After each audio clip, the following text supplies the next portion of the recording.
Atos dos Apóstolos, capítulo 17, versículo 23, que fala assim: porque passando e observando os objetos do vosso culto, encontrei também um altar no qual está escrito: ao Deus desconhecido. Pois esse que adorais sem conhecer é precisamente aquele que eu anuncio. O Deus que fez o mundo e tudo o que nele existe, sendo ele Senhor do céu e da terra, não habita em santuários feitos por mãos humanas, nem é servido por mãos humanas, como se de alguma coisa precisasse, pois ele mesmo é quem a todos dá vida, respiração e tudo mais.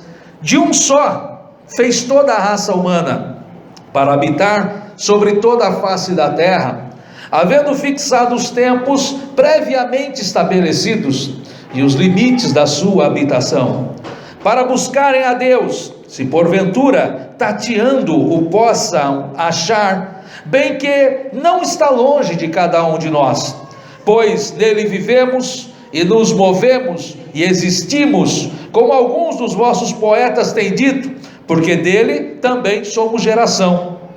Sendo, pois, geração de Deus, não devemos pensar que a divindade é semelhante ao ouro, à prata ou à pedra, trabalhados pela arte e imaginação do homem. Ora, não levou Deus em conta os tempos da ignorância. Agora, porém, notifica aos homens que todos, em toda parte, se arrependam. Porquanto estabeleceu um dia em que há de julgar o mundo com justiça, por meio de um varão, que destinou e acreditou diante de todos, ressuscitando-o dentre os mortos. Amém? Pode se sentar. E o tema dessa palavra é: eu não entendo Deus. Você entende Deus? Você entende Deus, irmãos? Será que nós entendemos? Será que o homem ele conseguiu conceituar, definir quem é Deus? Será?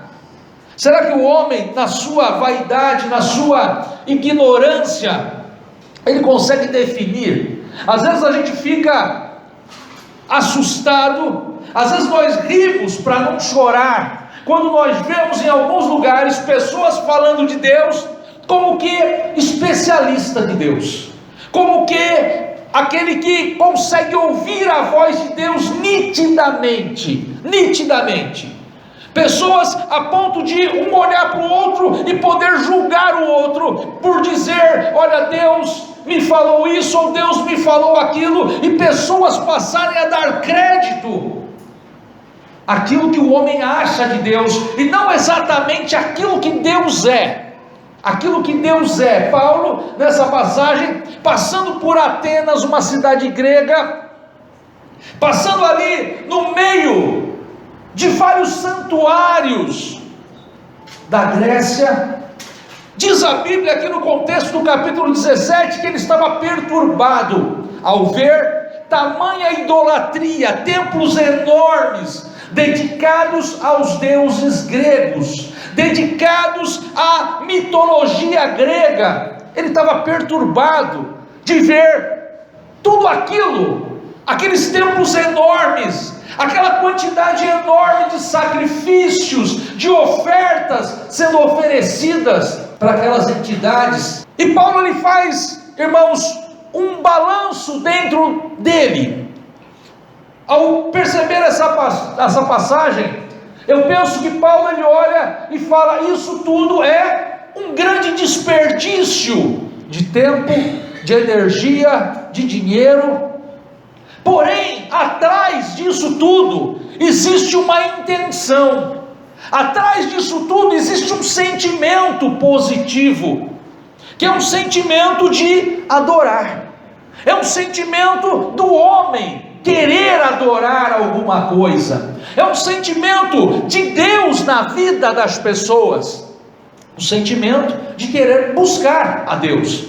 A Bíblia fala que quando Deus cria o homem, Adão e Eva, quando ele cria Adão, ele sopra em Adão o Espírito, ele sopra, E o Espírito, essa parte de Deus que está dentro do homem, ela o chama para adorar a Deus.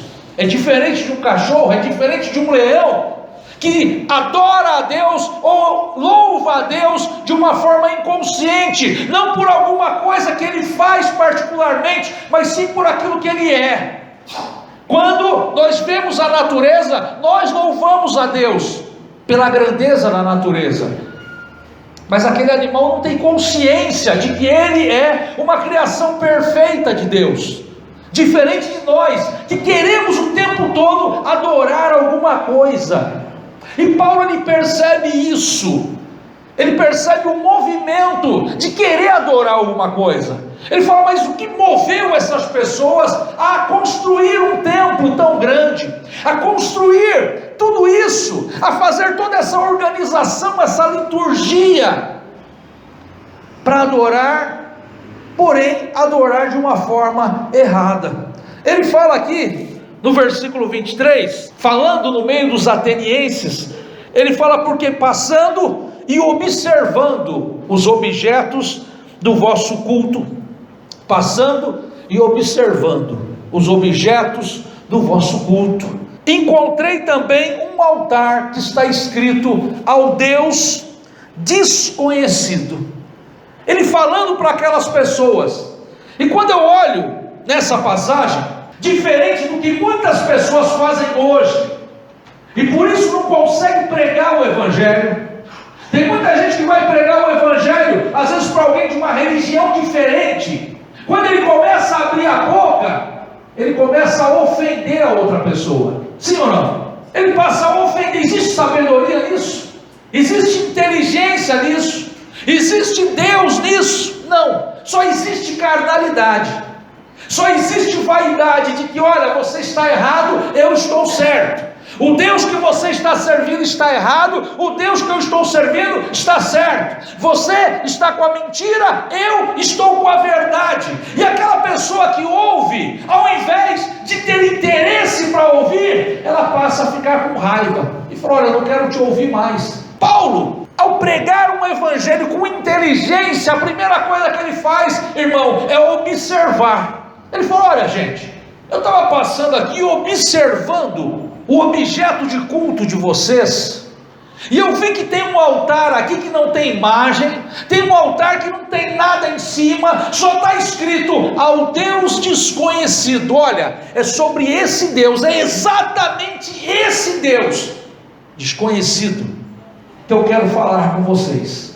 É desse Deus que você não conhece, é desse Deus que vocês adoram sem conhecer. É o que está no versículo 23. Ele fala, esse Deus que vocês adoram sem saber, é o Deus que eu anuncio. Amém?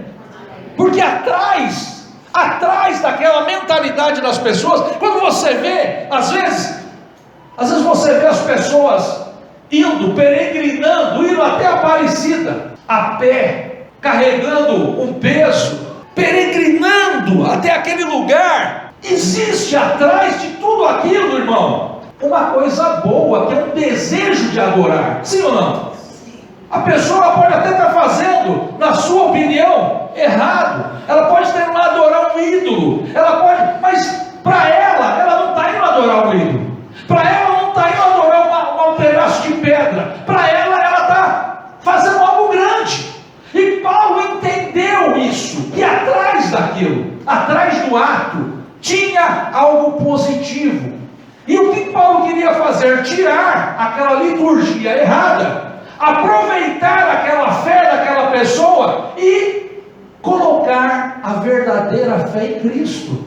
Meu irmão, eu preciso ter essa inteligência, eu preciso ter esse entendimento de você chegar num lugar, porque às vezes o crente no mundo, ele é um escândalo, não porque ele é santo, mas ele é um escândalo porque ele é um ignorante.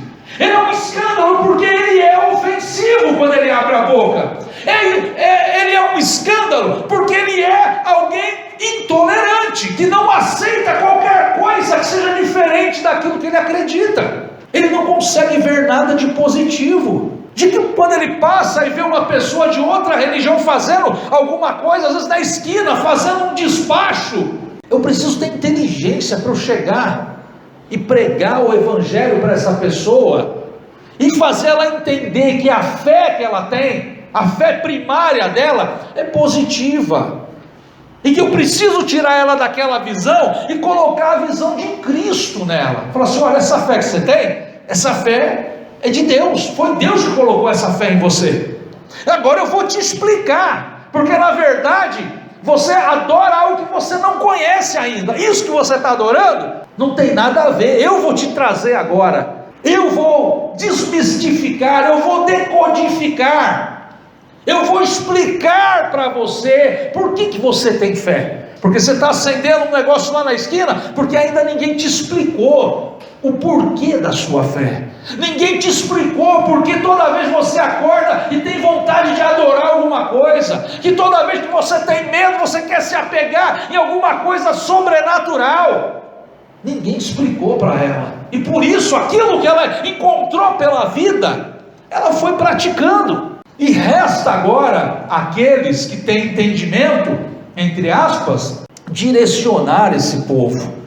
E por isso que Jesus falou: vocês são a luz do mundo, vocês são o guia do mundo, vocês são as pessoas que vão direcionar as pessoas. Aí eu pergunto para você: a igreja tem feito isso? Sim ou não? Não tem feito. Você tem feito isso, será? Será que você tem feito isso? Você tem tido sabedoria para falar com as pessoas, entendimento, para falar do Deus desconhecido para as pessoas? Ou a gente tem sido ofensivo? Ou nós temos sido pessoas que só julgam, que despertou a raiva de dentro das pessoas? Ele fala no versículo 24: o Deus que fez o mundo e tudo que nele existe, sendo ele Senhor do céu e da terra. Paulo apresenta para aquelas pessoas um Deus poderoso, não um Deus medíocre, não um Deus bobão, um Deus boboca. Às vezes as pessoas elas vão falar de Jesus para alguém, ou levar alguém para Jesus, e deixa com que o seu costume afaste as pessoas, como se Deus estivesse preocupado, como se Deus estivesse preocupado com alguma coisa material. Ele conclui no versículo 24: não habita em santuários feitos por mãos humanas. Nada feito por mão humana consegue agradar a Deus, nada. As pessoas podem chegar nas igrejas e falar assim: irmãos, vamos levantar aqui uma oferta, vamos colocar ar-condicionado na igreja, porque para Deus é o melhor. Vamos colocar aí um banco aqui na igreja de almofada, porque para Deus é o melhor. Deus senta em banco de almofada? Deus está preocupado se tem ar-condicionado? É bom para ele? Puxa, que bom, eles botaram ar-condicionado. Olha, eu estava com calor tremendo aqui no culto. Isso é bom para mim, mas eu quero colocar como se fosse bom para Deus. Só que Deus não habita num santuário humano. Olha o Wesley, venha para a igreja a partir de hoje de terno e gravata, porque para Deus é o melhor. Pelo amor de Deus, não tem nada na minha carne que consiga agradar a Deus, nada que eu faça, porque Deus não habita em santuário feito por mão humana. Nada feito por mão humana Deus vai querer habitar.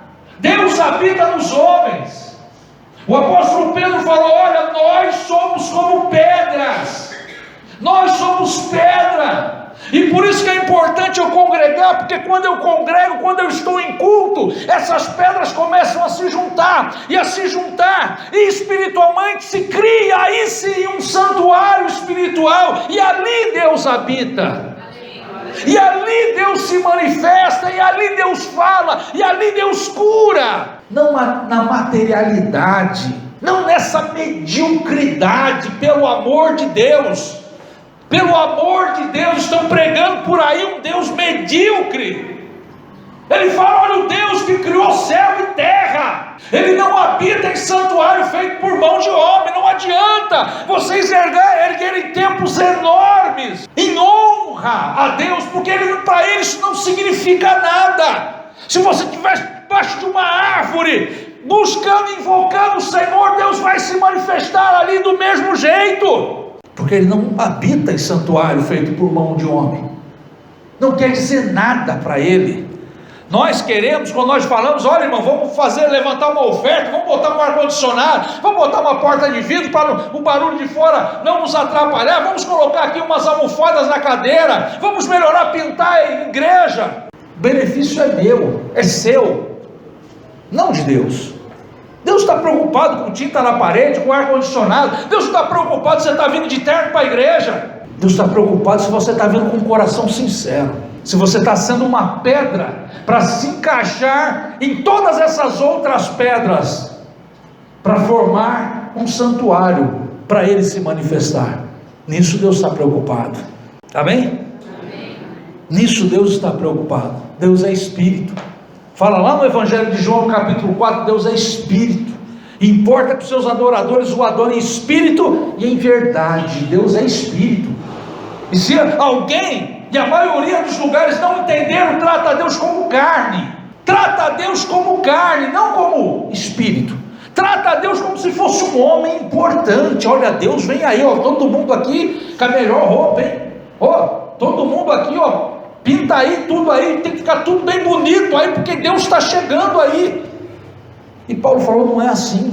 Deus não vê as coisas dessa forma. No versículo 25 ele fala, nem é servido por mãos humanas, como que de alguma coisa precisasse, pois Ele mesmo é quem a todos dá vida, respiração e tudo mais. Deus não é servido por mão humana. Deus é autossuficiente. Deus não precisa de você para nada, para nada.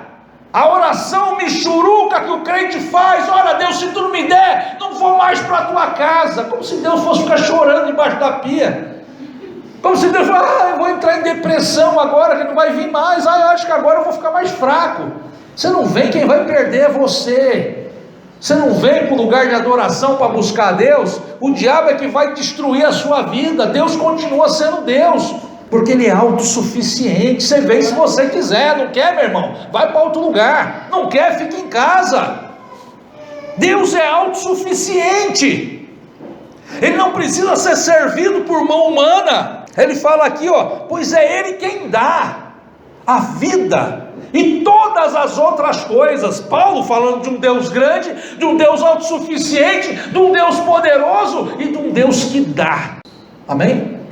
Você não tem nada para dar para Deus, agora Deus tem muita coisa para te dar, porque é um Deus que dá, é um Deus que dá. Amém? Amém. Ele fala aqui, pois Ele mesmo é quem dá a todos a vida e a respiração. Se Deus fizer assim, ó, e o seu ar acabar, como é que vai ser? O que vai ser de você? O que vai ser de você? A Bíblia fala que uma vez um homem muito rico, antes de dormir, pensa, vou destruir meus celeiros, vou fazer maiores, vou acumular mais coisas, e Deus fala, tolo, hoje mesmo vou pedir tua alma, e aquilo que você deixou para quem será, seu bobão, seu boboca, porque tudo está na mão do Senhor, tudo está na mão desse Deus poderoso, inclusive a sua vida, seu tolo. A sua vida está na mão dele, do Deus eterno de todas as coisas. E é por isso que nós viemos nesse lugar pedir misericórdia para Ele. Senhor, me ajuda, porque é Ele que te dá todas as coisas. Seu ingrato, é Deus que te dá todas as coisas. Você que reclama, olha, não tenho recebido nada, Deus não tem me dado nada. Seu ingrato, a respiração, a vida, é o Senhor que tem te dado. Glória a Deus. Deus tem te dado, ingrato. Levanta de manhã adorando a Ele. Senhor, obrigado por mais um dia. Respira fundo, para Ele que me dá respiração, Ele que faz bater alto o meu coração. É Ele. Glória a Deus. Ingrato, dê glória para Ele. A Bíblia fala, é Ele que dá. Está tudo ligado com Deus, está tudo ligado. Eu já não sei se eu vou para a igreja, eu não sei, se der, está tudo ligado, Betinho. Se Ele segurar, ó, acabou tua respiração, acabou tudo. Eu ando de moto por aí, você sabe como é que é andar de moto. Eu chego em casa, todas as vezes que eu chego em casa, eu vou abrir meu portão, e é a hora de eu agradecer a Deus que eu cheguei inteiro em casa. Só quem anda de moto sabe o que é andar de moto, sabe a maldade das pessoas que tem aqui para poder fazer uma maldade. Só Deus sabe. No versículo 26 ele fala: e de um só fez toda a raça humana para habitar sobre a terra, havendo fixado os tempos previamente estabelecido e os limites da sua habitação. Amém? Nós somos a geração deles, nós somos a criação deles, a criação dele. Não tem como. Não tem como. Se você sair daqui hoje e falar: eu não acredito em Deus, não tem como desligar, porque em mim e você existe uma marca da propriedade de Deus. Em mim e você existe uma marca da fabricação. Nós não surgimos aqui por acaso, mas o Senhor nos criou, e é isso que Paulo está falando. E ele determinou um tempo, estabeleceu um tempo. Acredite numa coisa: o tempo de Deus está na sua vida. E se você acredita, querido, você vai entender que as coisas de Deus ocorrem por tempo estabelecido. E hoje eu entendo isso. E hoje eu, com quase 30 anos de igreja, hoje eu entendo isso. Hoje eu entendo que tem dia, irmão, tem tempo, como as estações do ano, tem tempo. Tem tempos na nossa vida que é calor, tem tempo na nossa vida que é um fogo, tem tempo na nossa vida que é deserto, tem tempo na nossa vida, irmão, que é flor, que é perfumado. Tem tempo na nossa vida que é de renovo, é de outono. Tem tempo na nossa vida que é de inverno, é de falta, é de escassez. Mas o tempo está na mão de Deus, e foi tudo determinado por Ele, o tempo de Deus. E Ele fala, os limites da sua habitação, os limites de Deus. Você conhece os limites que Deus pôs na sua vida? Às vezes você luta tanto, você trabalha tanto, você quer tanto, é isso tanto, isso pode dar certo, irmão, ou poderia dar certo teoricamente, na vida do homem sem Deus. Deus colocou um limite na sua vida, para as coisas acontecer, não só do que você quer, mas das coisas que Deus quer. Tem coisas na tua vida que você luta muito para ter e você não consegue. Passa um tempo, aquilo vem na tua mão, gratuitamente. Você fala, nossa, foi tão fácil? Foi tão fácil acontecer? Por que não aconteceu quando eu lutei tanto? Porque Deus estabeleceu limites na minha e na sua vida. E por isso que o tema dessa palavra é: eu não entendo Deus, eu não entendo. Mas o que cabe a mim não é entender a Deus, e sim acreditar em Deus, acreditar naquilo que Deus quer fazer da nossa vida. No versículo 27 ele fala, para buscarem a Deus, se porventura tateando o possam achar, bem que não está longe de cada um de vós. Amém? Para buscar. Foi para isso que Deus criou você, para buscar a Deus. Foi para isso que você foi criado, para buscar a Deus. E enquanto você não buscar a Deus, irmãos, dentro de você haverá uma angústia, dentro de você haverá uma sede, que nada vai matar essa sede, nada. Porque a única coisa que mata essa sede é quando eu busco a presença de Deus, por causa do Espírito que Deus colocou dentro de nós. Quando eu passo a buscar a Deus verdadeiramente, essa sede, ela passa a ser saciada, ela passa a ser cessada. Eu posso sair por aí, procurando o meu caminho, procurando as minhas respostas, mas por onde eu for, irmão, ou por onde você for, a tua sede nunca vai acabar. Amém? Eu já andei por aí, em todos os lugares que você possa imaginar, em lugares terríveis, e nesses lugares encontrei as pessoas ali com sede de Deus, com sede de Deus.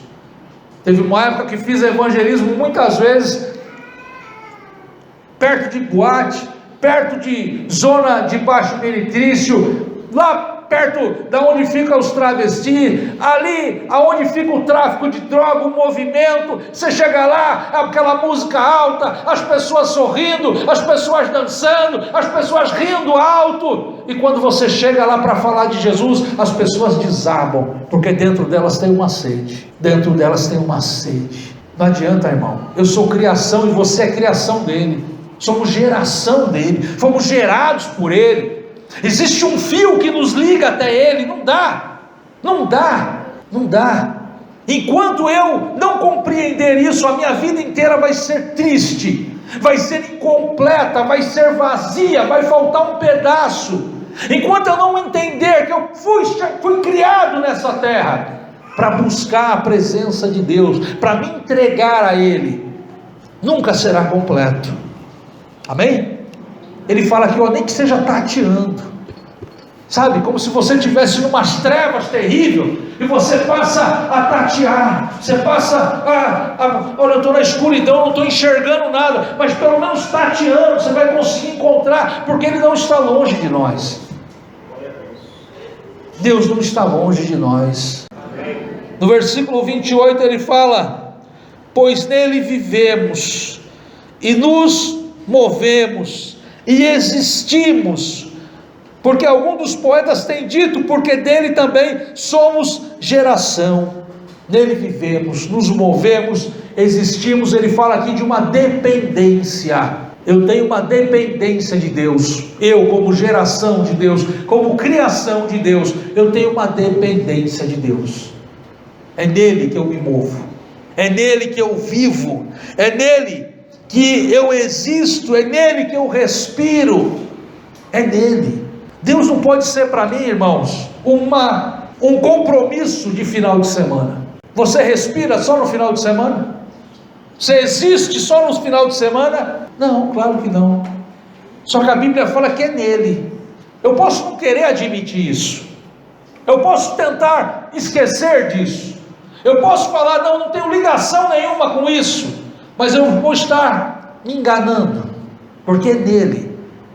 Eu querendo ou não, Deus, pela sua onipresença, estará em todo lugar, inclusive perto de mim, inclusive nos momentos da minha angústia e da minha consciência espiritual, eu tatear, eu vou encontrá-lo, porque ele sempre vai estar perto, porque sempre existirá uma ligação entre nós e ele, entre criatura e Criador. E era isso que Paulo falava. Não dá para desconectar, não dá para hoje eu vou buscar Deus e quando der eu volto. Você está se enganando, porque as pessoas elas passam a buscar a Deus, e as coisas passam a melhorar, principalmente dentro dela. Ela passa a ter um outro pensamento, ela passa a ter um outro estado de espírito, ela passa a ter uma outra atitude, e ela se sente autossuficiente e se afasta de Deus, e daí vai viver a vida dela, vai esquecer, como se não tivesse, um dia eu volto, e vai até tudo aquilo se acabar, até ela se esvaziar e começar a se quebrar de novo, e daí ela tem que reconhecer de novo que existe uma ligação entre criatura e Criador. É uma questão de inteligência, não é nem uma questão espiritual. Eu vejo, para mim é uma questão de inteligência. Eu sou inteligente, eu entendo que eu e Deus temos uma ligação, criatura e Criador, que Ele me determinou para eu estar nessa terra, para buscá-lo. E quando isso não está acontecendo, a minha vida, ela começa a entrar em colapso. O meu interior, ele passa a se distorcer, porque eu estou fazendo aquilo que não é para eu fazer, aquilo que eu não tenho natureza de fazer, aquilo que eu não tenho a inclinação para fazer, a vocação de fazer. Hoje na escola bíblica nós falávamos ali no livro de Filipenses, e lá no livro de Filipenses, no capítulo 3, o apóstolo Paulo fala: eu prossigo para o alvo, não que eu tenha alcançado, mas eu me esquecendo das coisas que para trás ficam, eu prossigo para o alvo, pela soberana vocação de Cristo Jesus, pela soberana inclinação de buscar esse Jesus, porque a inclinação que nós temos é da carne, é do pecado. E lá no livro de Romanos que fala que toda a inclinação do pecado e da carne é inclinação para a morte. E Paulo fala: olha, eu estou buscando a Ele porque eu quero parar de ter vocação para a morte e começar a ter vocação para a vida, a ser vocacionado. A mesma facilidade que o pecado me leva, a mesma facilidade que o pecado engana a minha carne, eu quero ter essa mesma facilidade para buscar a Deus, para ser muito natural. E ele fala: é isso, é por isso que eu estou buscando, pelo prêmio. Isso para ele, para Paulo, era um prêmio, a soberana vocação de Cristo Jesus. No versículo 29, sendo pois geração de Deus, ou seja, as criaturas de Deus, a criação de Deus, não devemos pensar que a divindade é semelhante ao ouro, à prata ou à pedra, trabalhados pela arte e imaginação do homem. Se eu sou criatura de Deus, quando eu faço qualquer trabalho, se eu fizer aqui um boneco de ouro, essa criatura vai ser minha ou não? Sim ou não? Sim, essa criatura vai ser minha, eu a criei. E ele fala: olha, Deus não é, não devemos pensar que a divindade, que Deus é semelhante a essas coisas que vocês criam, porque vocês já são a criatura. Como é que vocês criam uma coisa e isso passa a ser o seu Deus, se aquilo é a sua criatura? Paulo está falando: não rebaixe a Deus, não interprete Deus dentro da tua pequenez, não diminua a Deus a esse ponto, como se Deus fosse uma coisinha que você pode pegar aqui e carregar, como se você viesse aqui e passasse um pano aqui para ele, aqui para não ficar juntando poeira. Isso é ofensivo para ele. Ele fala no 30, ora, não levou Deus em conta os tempos da ignorância. Deus não levou em conta. Diz a Bíblia que ele pega o meu passado e joga lá no mar do esquecimento. Deus não levou em conta o tempo que eu não conhecia ele.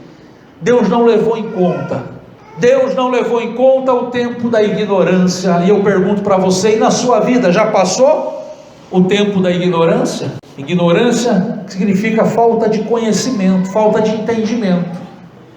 Ah, mas olha, antigamente eu não conhecia Jesus, olha, a vida toda errada, mas agora eu conheci Jesus, eu me converti. Agora sim, eu não vivo mais aquilo. Ótimo, Deus não leva em conta aquele tempo que você não conhecia. Mas o grande problema é quando a ignorância não quer sair de nós. O grande problema é quando eu continuo a viver a ignorância, ou quando eu me arrependo, mudo de vida, mas tem um dia que eu ouço alguém bater na minha porta, eu abro, sabe quem é? A ignorância me abraçando: olha, eu voltei. E ela passa a escurecer o meu entendimento de novo, e eu passo a ter de novo aqueles velhos desejos, ou aqueles velhos comportamentos, ou aqueles velhos pensamentos, ou aqueles velhos sentimentos que me desgraçaram alguns anos atrás. Você já se libertou da ignorância? Porque ela está batendo na sua porta, e ela vai ter força quando ela encontrar você cheio de falta de arrependimento, cheio de pecado, cheio de erro. Quantas pessoas estão na igreja? A tua carne te denuncia, a tua carne fala para você. Eu conheci um irmão, uma bênção, mas fraquejou na fé ao ponto ele passar e falou assim: olha, irmão, eu passo na frente do bar, o cara fumando, o cara soprou, eu fiz: ah, saudade, fumar um Hollywood. Ah, o cara abriu, botou a cerveja, glup, glup, glup, glup, e ele a boca enchendo d'água. Ah, meu Deus, é a ignorância abraçando ele de novo, querendo ele de novo. Você já se livrou da ignorância, irmãos? Ou ela está na tua porta, ou ela está batendo, ou ela está abraçando você. Fala: irmão, a ignorância está me abraçando, não consigo me libertar. Eu sei que está errado, mas eu estou sendo levado. Cuidado, meu irmão, Jesus está voltando. Talvez não dê tempo para você, e por isso que a Bíblia fala que naquele lugar só haverá choro e ranger de dentes. As pessoas vão ter a eternidade para se arrepender, para chorar. Ele fala: Deus não leva em conta os tempos da ignorância, porém notifica aos homens todos, em toda parte. Se arrependa, meu irmão. Ter vontade é uma coisa, pensar em fazer é uma coisa, realizar, executar é outra coisa. Se arrependa, amém? Se arrependa. No versículo 31 ele fala: porquanto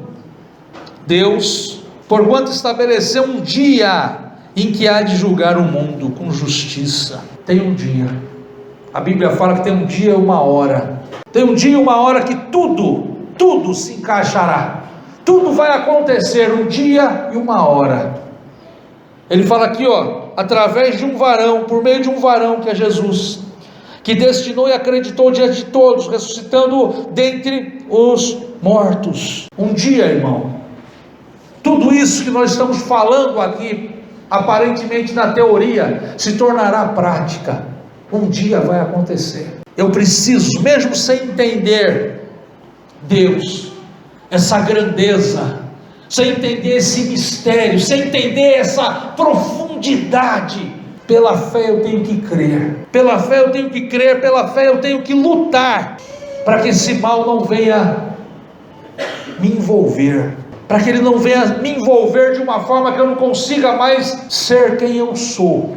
Cristo é a coisa mais bonita que você tem, Ele é a coisa mais linda que há em você, é Jesus. E se um dia Ele não estiver em você, meu irmão, você se diminuirá, você se nivelará com a escória dessa terra, porque em mim, em você, isto é, na nossa carne, não há valor nenhum, só nele, só em Jesus.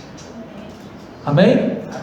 Você gosta de mim só porque você vê Jesus em mim, e eu só gosto de você porque eu vejo Jesus em você. Se não fosse assim, talvez a gente passasse pela rua, nem se olhasse.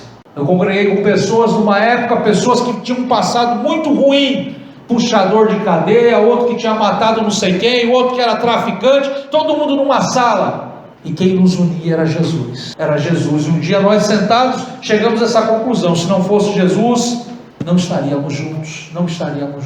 É Ele que nos une, é Ele que nos faz um, é Ele que faz a união desses tijolos para que se torne o templo, para que o Senhor se manifeste no nosso meio. Glória a Deus. É Ele. O Senhor te chama nessa noite para um arrependimento. Deus te chama nessa noite para um arrependimento. Curva a tua cabeça, vamos orar.